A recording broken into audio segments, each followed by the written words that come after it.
Bonjour, c'est avec joie que je te retrouve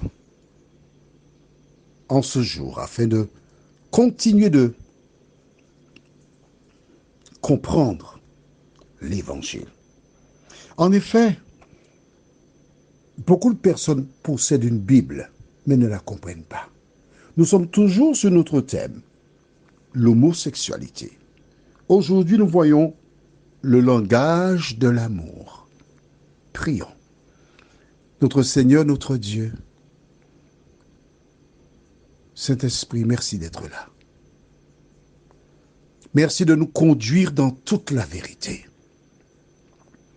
Merci de débarrasser tes enfants de la couverture diabolique qui les enveloppe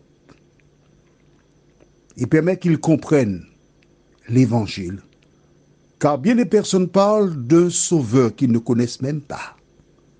Saint-Esprit, merci de nous instruire toi-même. Au nom de Jésus, pour ta gloire éternelle. Amen. Aujourd'hui, tu vas à l'église et ce sont généralement les personnes qui sont cotées qui s'y rendent. Des personnes qui sont reconnues dans la société. Et à un certain moment, certaines personnes pouvaient même acheter leur place dans l'église. Les églises sont réservées pour les élites.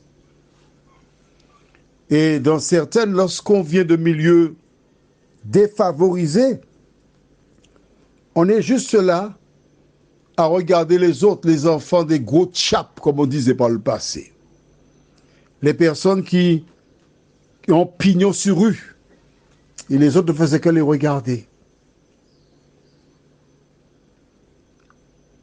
Mais aujourd'hui, je t'inviterai à voir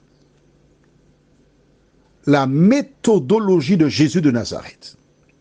Lisons dans le livre de Luc, chapitre 15, les versets 1 et 2. C'est bon? On y va. Tous les publicains et les gens de mauvaise vie s'approchaient de Jésus pour l'entendre. Et les pharisiens et les scribes murmuraient, disant, cet homme accueille des gens de mauvaise vie et mange avec eux. Lorsque tu lis ces deux versets de la Bible, il nous indique de manière claire et précise que logiquement, les églises devraient recevoir dans leur sein les prostituées, les drogués, etc., etc., etc. Ces personnes devraient être dans les églises. Mais c'est ce qui s'est passé là. Hein? Est-ce que tu vois la différence entre l'auditoire de Jésus et l'auditoire que nous avons aujourd'hui dans les églises? Ça n'a rien à voir. La question que je te pose est la suivante. Pourquoi les personnes de mauvaise vie recherchaient-elles Jésus? Pourquoi l'auditoire de Jésus était composé en majorité de ce type de personnes? Et pourquoi aujourd'hui, c'est l'inverse? Vois-tu, chaque fois que Dieu fait quelque chose, le diable fait le contraire.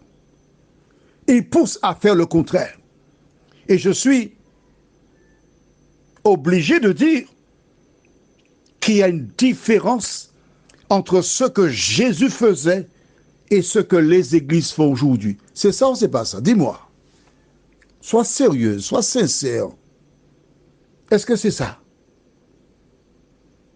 Cela sous-entend que les églises font fausse route. Leur devoir consiste d'aller vers les personnes qui mènent de mauvaises vies et leur apporter l'évangile. tu peux mettre tout ce que tu veux dans cette catégorie-là, pas vrai? Ouais. Est-ce que tu vois comment beaucoup sont passés à côté de la mission de l'Église de Dieu? En dehors du fait que nous avons cet exemple, allons maintenant au livre de Luc toujours, chapitre 19, versets 1 à 10. Tu as bien vu que les personnes qui venaient écouter Jésus, c'était ceux qu'on disait qui menaient une mauvaise vie. En clair, le message que ces personnes recevaient les touchait. Elles n'étaient pas rejetées. Elles n'étaient pas stigmatisées. Jésus a utilisé le langage de l'amour pour les tourner vers lui. Lisons donc maintenant Luc chapitre 19, verset 1 jusqu'au verset 10. Jésus étant entré dans Jéricho, traversait la ville. Et voici un homme riche appelé Zachée, chef des publicains, cherchait à voir qui était Jésus. Mais il ne pouvait y parvenir à cause de la foule, car il était de petite taille. Il courut en avant et monta sur un sycomore pour le voir, parce qu'il devait passer par là. Lorsque Jésus fut arrivé à cet endroit, il leva les yeux et lui dit, « Zachée, à toi de descendre, car il faut que je demeure aujourd'hui dans ta maison. » Zachée se hâta de descendre. Il le reçut avec joie. Voyant cela, tous murmuraient et disaient, « Il est allé loger chez un homme pécheur. » Mais Zachée, se tenant devant le Seigneur, lui dit, « Voici, Seigneur, je donne aux pauvres la moitié de mes biens. Et si j'ai fait tort de quelque chose à quelqu'un, je lui rends le quadruple. » Jésus lui dit, « Le salut est entré aujourd'hui dans cette maison, parce que celui-ci est aussi un fils d'Abraham.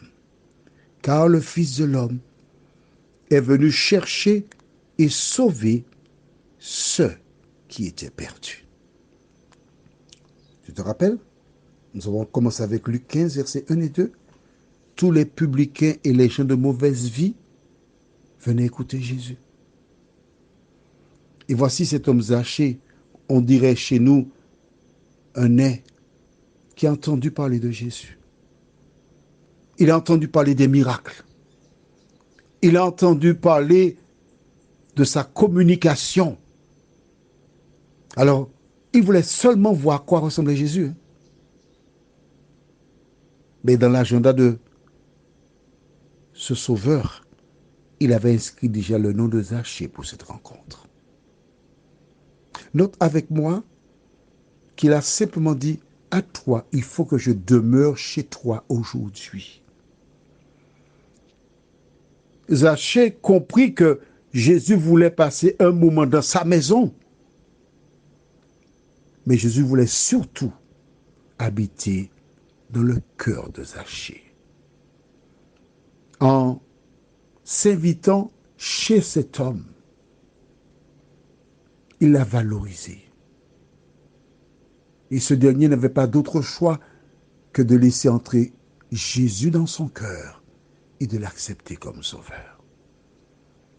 Il n'a pas fait de discours. Il n'a pas dit à Zachée, « Tu es né, tu es un enfant d'Abraham. Tu veux dire que c'est ça que tu fais alors? Comment peux-tu faire une affaire comme ça? » Non. Jésus n'a jamais dit quoi que ce soit pour mettre mal à l'aise Zachée. Il l'a seulement aimé. Toi qui m'écoutes, je te suggère d'utiliser ce même langage de l'amour, car c'est le langage divin. Prions. Seigneur, Merci pour la parole. Je reconnais, Seigneur, que nous n'avions pas compris l'Évangile.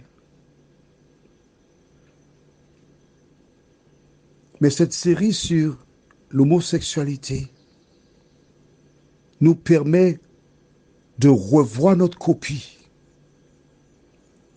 et de ne pas regarder aux actes des uns et des autres, mais nous poser la question, comment puis-je par mon comportement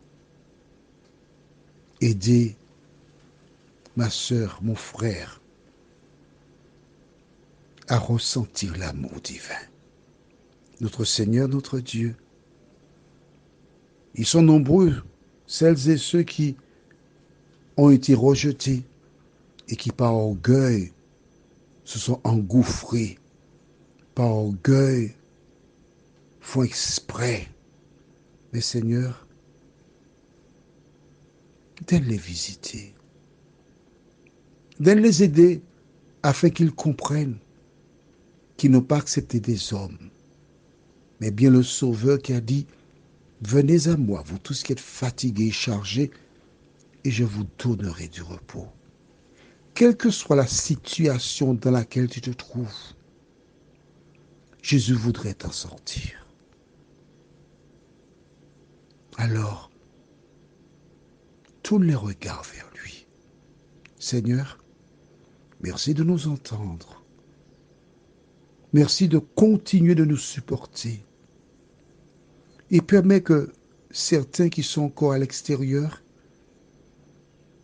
et qui ont des doutes, qui hésitent, aient la force, le courage de se lever et de se tourner vers toi pour leur salut, au nom de Jésus, pour ta gloire éternelle.